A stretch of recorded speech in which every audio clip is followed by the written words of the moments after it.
A paz do Senhor para os irmãos. Meu nome é Márcio Gomes, servo do Deus Altíssimo. Mais uma vez, estamos aqui para compartilhar a palavra de Deus com os irmãos. Hoje eu escolhi o texto que fica em Mateus capítulo de número 14, a partir do versículo de número 23. Mateus 14, a partir do versículo de número 23. Diz assim a palavra de Deus: E despedidas as multidões, subiu ao monte a fim de orar sozinho. Em caindo a tarde, lá estava ele, só, Jesus. Entretanto, o barco já estava longe e a muitos estádios da terra, açoitado pelas ondas, porque o vento era contrário. Na quarta vigília da noite, foi Jesus ter com eles, andando por sobre o mar. E os discípulos, ao vê-lo andando sobre as águas, ficaram aterrados e exclamaram: É um fantasma! E tomados de medo, gritaram. Mas Jesus imediatamente lhe disse: Tende bom ânimo, sou eu, não temais. Respondeu-lhe Pedro. Aí Pedro lhe disse: Se és tu, Senhor, manda-me ir ter contigo por sobre as águas. E ele disse: Vem. E Pedro, descendo do barco, andou por sobre as águas e foi ter com Jesus. Reparando, porém, da força do vento, teve medo e, começando a submergir, gritou: Salva-me, Senhor! E prontamente Jesus estendeu a mão, tomou e lhe disse: Homem de pequena fé, por que duvidaste? Subindo ambos para o barco, cessou o vento, e os que estavam no barco o adoraram, dizendo: Verdadeiramente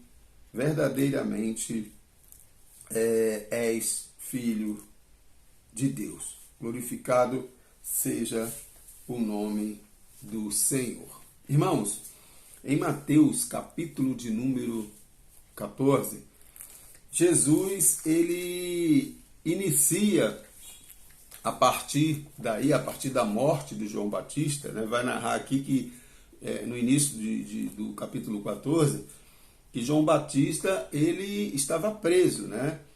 Herodes ele fez um juramento à filha de Herodias, né, que ela era a mulher dele, né? Mas ele tinha muito temor. João Batista estava preso porque João Batista ele condenou o pecado de Herodes, que havia casado com a esposa do seu irmão. E a partir daí, João Batista ele começou a ser perseguido, né?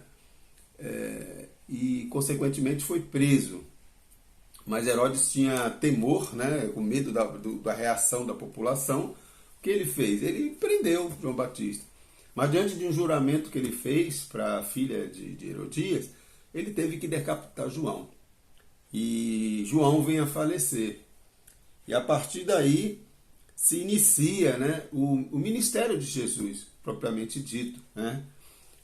E Jesus ele começa aí a pregar o evangelho e a fazer muitos milagres. Aqui narra que Jesus estava diante de uma multidão, pregando, né, diante de uma grande multidão.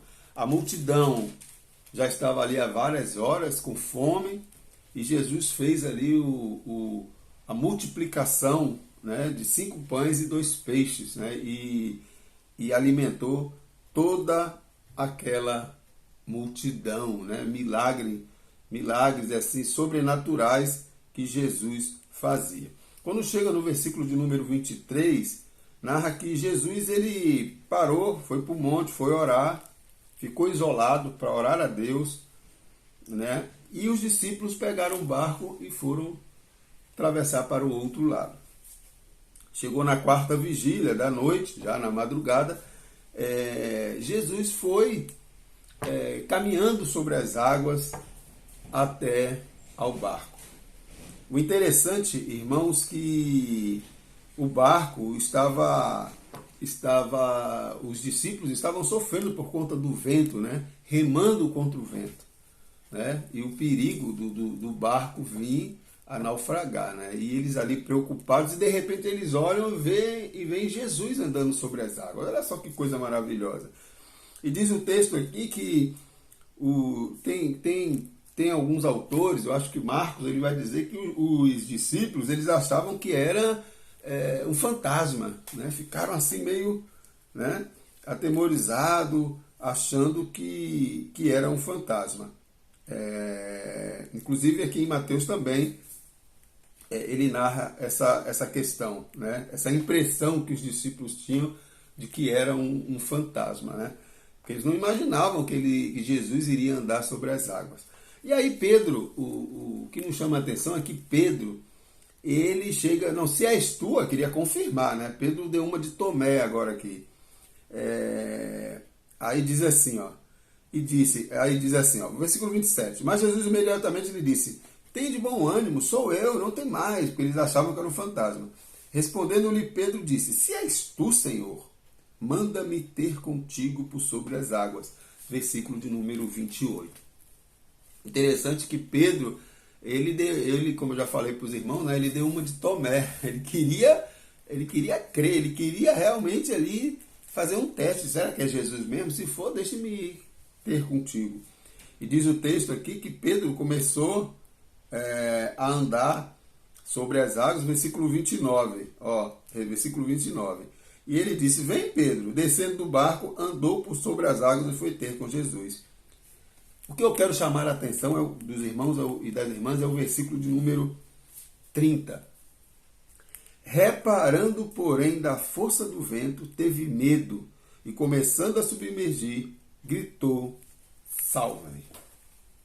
Às vezes, irmãos e irmãs, nós falamos da boca para fora que cremos no Senhor Jesus Cristo. Nós falamos que cremos no Deus do impossível, o Deus que tudo pode, o Jeová Jireh, o Jeová Rafá. Nós cremos nesse Deus maravilhoso. Nós falamos que cremos, mas diante de uma adversidade, diante de uma luta, será que verdadeiramente nós iríamos perseverar? Será que nós verdadeiramente iríamos continuar crendo? Parece que às vezes nós esquecemos o real significado de fé. Hebreus vai dizer que a fé é o firme fundamento das coisas que se esperam e a convicção daquilo que não se vê. Isso é fé. A fé, ela se manifesta quando todos os meios possíveis não tenham resolvido o seu problema. Aí é o momento de exercitar a fé. O interessante é que no capítulo 15, aqui vai narrar a história de uma mulher cananeia. A mulher cananeia chega até Jesus e diz, e clama, Senhor, filho de Davi, tem compaixão de mim, minha filha está horrivelmente endemoniada. Essa mulher provavelmente ela foi buscar soluções em várias pessoas. Mas teve um momento que ela falou assim, agora eu preciso buscar aquele que realmente tem autoridade e tem poder. É crer. É crer. A palavra de Deus vai dizer, creia no Senhor Jesus Cristo e será salvo tu e a tua casa. Foi o que Paulo falou para aquele carcereiro diante do desespero dele em perder todos os seus presos. Interessante, irmãos, que Pedro ele olha para Jesus, ele pede para ele ir até ele e Pedro começa a andar sobre as águas. Mas chega um determinado momento que Pedro começa a olhar para os lados, começa a olhar para as adversidades. E a partir daí teve medo. Muitas das vezes nós nos colocamos nessa mesma situação. Nós dizemos que cremos, nós dizemos que confiamos, mas diante da adversidade, diante das lutas, diante dos problemas, nós acabamos esquecendo do Deus poderoso que nós servimos. O Deus do impossível. O Deus que abre porta e ninguém fecha. O Deus que nos conhece muito mais do que nós mesmos. O Deus amoroso. Um Deus que diz que mesmo que sua mãe venha te abandonar, Ele jamais nos abandona. O Senhor, Ele caminha conosco, Ele anda conosco, Ele nos protege, Ele nos consola, Ele nos direciona. Agora é necessário que nós tenhamos uma visão espiritual. Porque se nós começarmos a olhar para os lados, vai entrar carnalidade. E quando entra a carnalidade, nós saímos do foco, que é Jesus Cristo. Tem muita gente sendo tragadas por visões, por movimentos, por conta da falta de foco. Ou talvez até falta de fé. Porque as pessoas elas tendem, irmãos, a buscar o caminho mais fácil. É por isso que a palavra de Deus vai dizer que o caminho que conduz à salvação é estreito. A porta é estreita.